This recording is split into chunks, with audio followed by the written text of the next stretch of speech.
Assim como Jó, ela conhecia Deus só de ouvir falar. Só que depois que ela passou por esse processo, os olhos dela agora contemplam a forte mão do nosso Senhor. Assista comigo esse testemunho tremendo, irmãos. A minha gravidez foi de risco.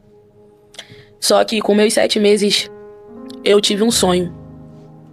Que eu ia ter aquela criança e Jesus ia me levar. Ele já tinha me avisado nesse sonho. E eu já tava me despedindo de toda a família. Eu já tava com aquilo na cabeça. Eu vou ter neném e vou morrer, eu não vou aguentar. Eu avisei meu esposo, ele, não, você não tá doida, Deus não vai te levar, não é tempo. E quando eu tive aquela criança, com 8 meses de gravidez, eu cheguei naquele hospital, eu bati porta, era pra me ter no Pedro II, só que no meio do caminho o Senhor mandou mudar o trajeto. E eu não entendia nada, porque ele tinha mudado o trajeto, mandado eu mudar o trajeto pra ir pra outro hospital, a qual eu não era da minha, como eu posso falar, não era pra mim estar naquele hospital. Rota. Não era minha rota. E no meio do caminho, eu mudei o hospital e fui direto pro Albert, em Realengo, mas eu mal sabia que ia acontecer tantas coisas naquele hospital. E quando eu cheguei lá, tinha um obstetra argentino. Não era pra ele estar ali. Ele tava ali por coincidência, porque o amigo dele não pôde ir, ele foi. E da minha primeira gravidez foi muito demorado. A minha segunda foi muito rápido. Eu fiz cesárea, fui pra sala de cirurgia, fiz. E daí que começou tudo. Eu ainda tive alta do hospital. Minha filha ficou lá, internada com a minha mãe. Por isso que eu falo, a mãe sempre vai estar ali. Eu tive alta do hospital, fui pra casa. E no 3º dia em casa, que minha filha teve alta, eu dei uma parada respiratória dentro de casa. Meu esposo me levou para o hospital correndo. E nem eu entendia o porquê eu tava indo para aquele hospital, porque a minha saúde sempre foi de ferro, né? E quando eu cheguei lá, os médicos correram comigo pra sala vermelha. E começou a botar, me dar injeção, me furar, pra me poder... Eu cheguei no hospital 45 de saturação. Meu Deus. E o que me marca nessa parte da sala vermelha é porque não tem aquelas pessoas que fazem a obra no hospital? Sim. Tinha uma mulher fazendo a obra de Deus dentro da sala vermelha. E eu perguntei, mesmo sem fôlego, eu perguntei pra ela, você pode orar por mim? E ela falou assim, não, eu não posso orar por você. E Deus mandou te falar que é só uma fase. Vai passar. E dali eu me apeguei. Não foi fácil. Não foi fácil. A gente tenta se apegar, né, nas coisas boas, mas quando a gente olha ao redor, a gente vê que não é fácil. E ali na sala vermelha, no 2º dia, eu na sala vermelha, chegou umas pessoas mortos, né, na sala vermelha. 3 horas da manhã, me deu mais uma parada respiratória. E os médicos veio, morreu alguém no CTI e me encaixaram no leito 7. E a médica ali, eu não conseguia falar. Eu tava nervosa e ela falou assim pra mim, você é da igreja? Eu balançava a cabeça que sim. E ela falava assim, então eu preciso te entubar. Porque você não vai aguentar, você é nova. Mas se eu não te entubar agora, você vai morrer. E eu falava assim, balançava a cabeça, ela, você tem filho? Ela falou, você tem 2 filhos, né? Aí eu balançava a cabeça e ela falava assim pra mim, clama a Deus, eu sou macumbeira, mas eu vou juntar minha fé com a tua. E por você ser nova, daqui a 10 dias, você vai acordar e vai levantar desse coma. E eu balancei a cabeça e concordei dela me entubasse. E quando meu esposo chegou lá, ele tomou um susto, porque eu tava virada ao contrário, né? De cabeça pra baixo. Tem aquelas pessoas que pegam Covid, então pro pulmão respirar, porque eu peguei uma bactéria que dominou 80% de cada pulmão meu. Meu Deus. Então, pra ele poder respirar, eu tinha que ficar de cabeça pra baixo, virado ao contrário, cheio de aparelho. Meu esposo, ele fala que quando ele chegou lá, ele ficou desesperado. Me tocou, tava toda gelada. E ele só tava esperando... Muita gente, né? Tava esperando o decreto de morte.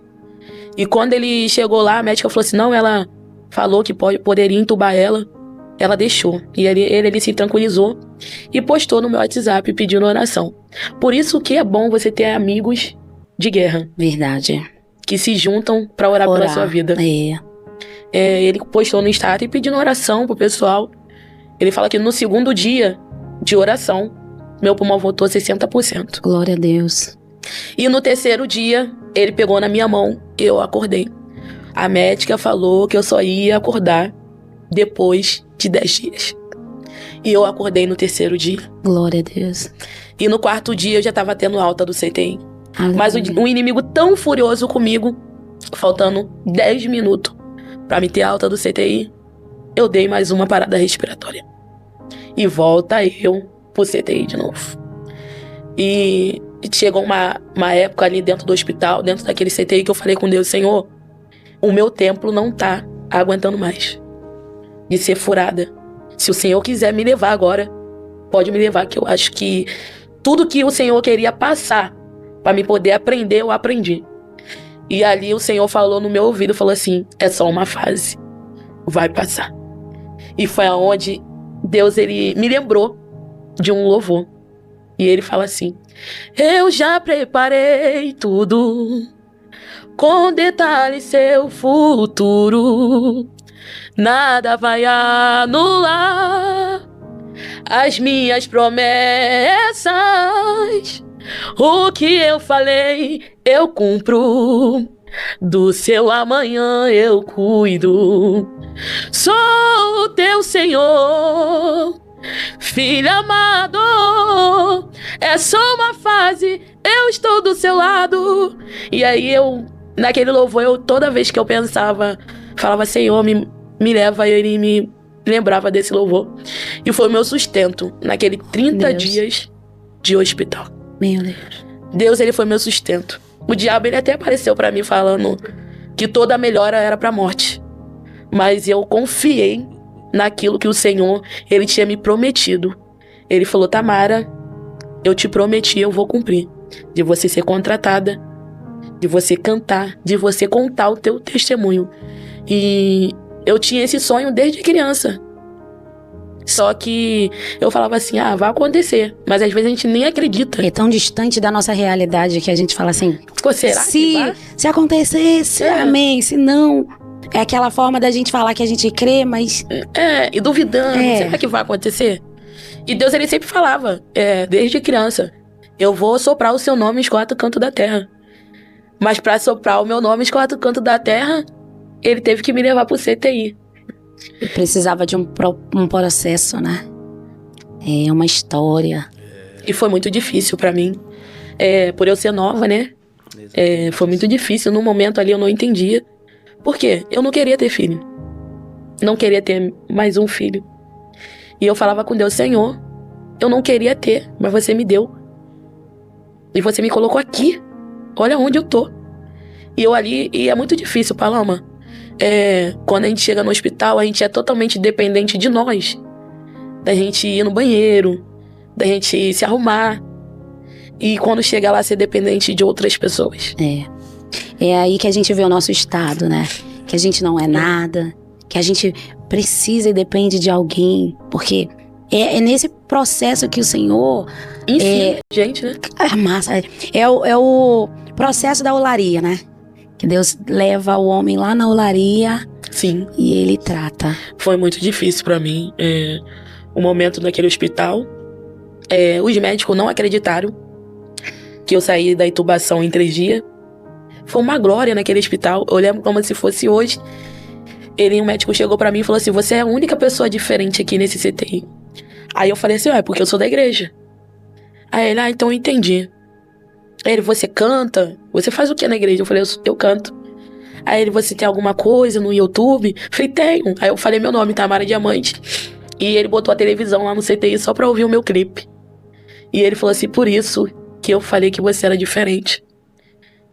A situação que eu estava, foram pra São Paulo pra resolver o remédio pra poder curar aquela bactéria. Porque ela foi muito forte. E ele falava assim: você não fuma, você não bebe, e seu pulmão tá igual de gente fumante, que fumou a vida toda. A bactéria tomou conta de meus 2 pulmões. Meu Deus. E o médico ficou... Os médicos, ninguém entendia nada. Como eu saí do coma, no terceiro dia, com o pulmão restaurado. Eu botei 3 catéteres no pescoço, 5 na perna. Ele falou pra mim assim: você não vai poder cantar mais. E minha voz realmente não funcionava. E eu não conseguiria andar mais. Foi ali que eu fiz prova de Deus, que às vezes tem certas situações que você